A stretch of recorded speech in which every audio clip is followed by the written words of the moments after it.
So it's 19:58 p.m. It is Saturday night. Got a book review for you. Got DCeased, Hope at World's End, and Dead Planet. And the reading order, because I read the first two, so it was DCeased, Unkillables, Hope at World's End, Dead Planet, and then next year it'll be War of the Undead Gods, and then DCeased 3. But for now, got these two. So this is the hardcover version with Black Adam on the front. Pretty fucking sweet. There's the bio. And all that's in this is behind the scenes panel work, which is pretty sweet. I like that. I like seeing this. This is really cool, but I'm kind of disappointed there weren't any covers for it. Yeah. And I got a full review here. I want to show you the pictures first before I do the review. That way I'm not distracted. So there's that. And then Dead Planet has the covers, which is pretty sweet. Okay. There we go. Variant cover gallery. And these are all done by Francesco Mattina. He's on, where's he? Facebook. Yeah, he did all these covers. These are gorgeous fucking covers. Oh.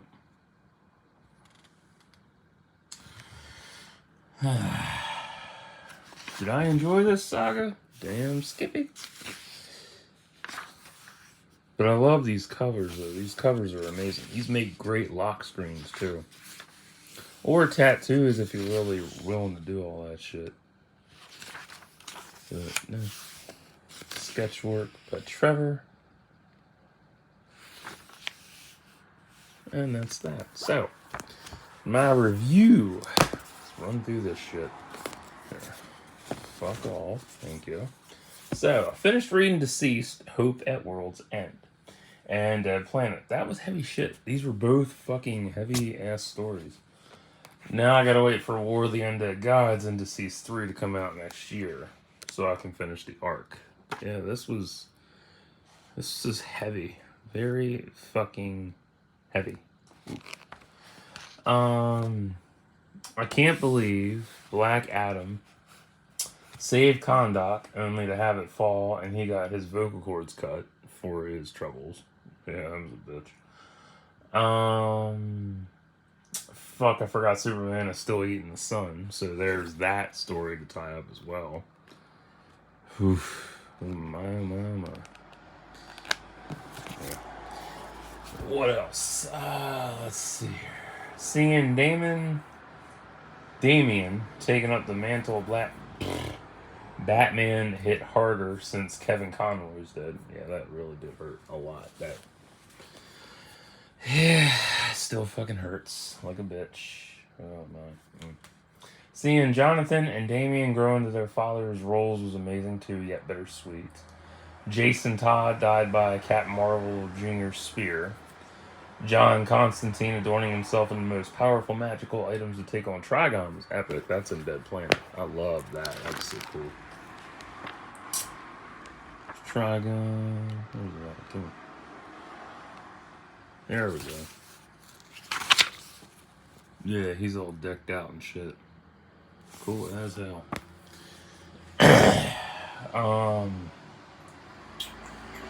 Hope there's a figure to be made from that, because that is pretty fucking sweet. I did like that. Undead Black Adam looks dope. There should be a figure of him.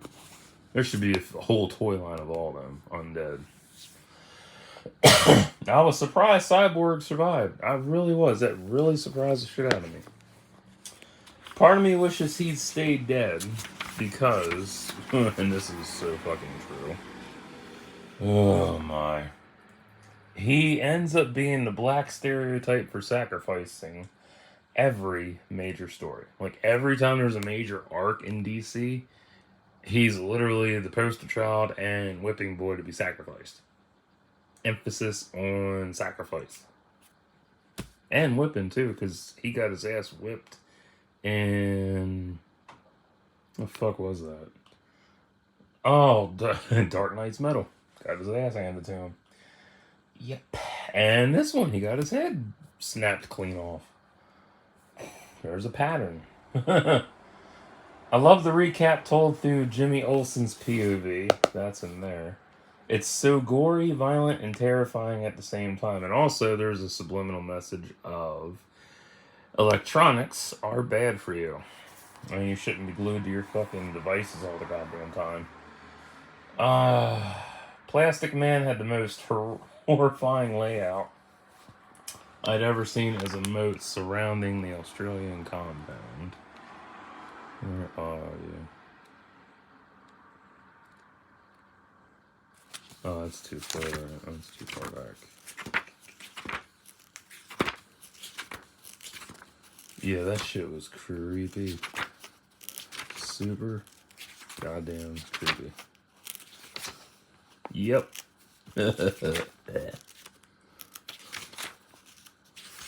Yeah, that's Plastic Man.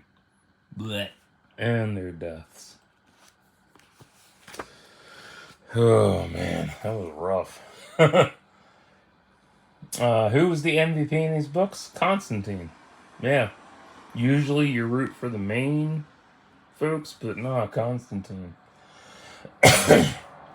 He died stopping Trigon. I do wonder what'll become of the undead stuck in Nightshade's world, or Nightshade lands, honestly. Pied Piper was pretty cool too. I can't imagine how the saga is going to end, especially with Undead Darkseid in the mix. And everybody back to normal again, from Cyborg having a cure in his recoded blood. Would I want this as an animated movie? No. A hard yes, but definite no. Given how Injustice got fucked and my convo with Sam Liu about Planet Hulk on Twitter, yeah, no. No. I talked to Sam Liu. He's directed Marvel animated and DC animated as well.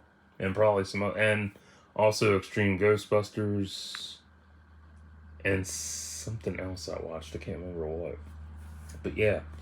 I talked to him about that shit, and he said that the reason Planet Hulk was condensed down was because it was so complex.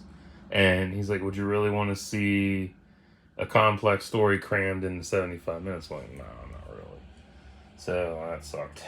But he understood where I was coming from. DCeased is simple but complex that it would need multiple films or a series to flesh out the story. One film wouldn't work. You could condense this into one film, but it wouldn't feel the same. Jonathan Supersuit, that's Jonathan Kent, looks really good. I like the layout for it. It's really nice. I like all the suits. I never have an issue. I'm surprised anti-life doesn't affect intelligent animals. That was really cool too. Jimmy Olsen's POV was the best in Hope at World's End, and Max Mercury's part is Speed Force. Wonder if he'll return. That happened in Hope at World's End because he got infected. So I don't know. The Battle of Jotunheim and Kurak was cool. Yeah, that was in that. Introducing Aerie and Pied Piper as LGBT was nice. That was really good. It was a good intro to him. But it doesn't top Freedom Fighters The Ray. Nothing tops that introduction. That was so god tier perfect. The artists and writers did splendid on this. The army of Amazos made to eradicate the undead was crazy but smart. And here is the team that worked on both these books as well. Most of them are on Twitter for the most part, and then they're on other networks as well, so you can check them out. Who was underrated? Super Sun, Swamp Thing, Green Canary. Is it darker than Dark Knight's Metal and Death Metal? I guess so. But it doesn't beat Tales from the Dark Multiverse. It really doesn't. I love Tales from the Dark Multiverse way too much. Francesco Mattina is my top favorite artist for DC variants. He did Black Adam's cover here. I love that thing. It's so fucking cool. Ollie being turned undead was shocking, right next to Wonder Woman's death by a Green Canary sword. Yeah, that was, oh Christ, that was probably the bloodiest scene I've ever witnessed in a comic.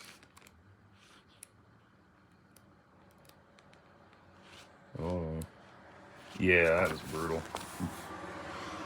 That was just rough. So rough. Solid 8.9 out of 10 combined for both of them. So yeah, that was... Yeah, that's how I feel about DCeased. Hope the World's End, Dead Planet. But which is the better one between the two of them? Combined, they're an 8.9. I'd have to say... I mean, Dead Planet was really good, but Hope at World's End was way more fucked up. Way more fucked up. Just, oof. But yeah. I mean, this was great fucking storytelling, though. And every time DC pumps out something dark, it's like, Jesus Christ. What's next, you know? But yeah, I would definitely say Hope at World's End was the darkest installment for the DCeased storyline. But if you don't like DC, you don't like these books, fuck you. Kidding, but fuck you for real. If you don't like the writers, the artists, the people who put the binding together, because this was made in Canada, the binding for it and all. Oh, I guess you don't like them. But if you do like all that, you'll have a good time reading this. Will I buy this comic series? I don't know yet. Part of me is like, wait till the omnibus comes out, because then everything will be collected. But then another part of me is like, get these while they're cheap.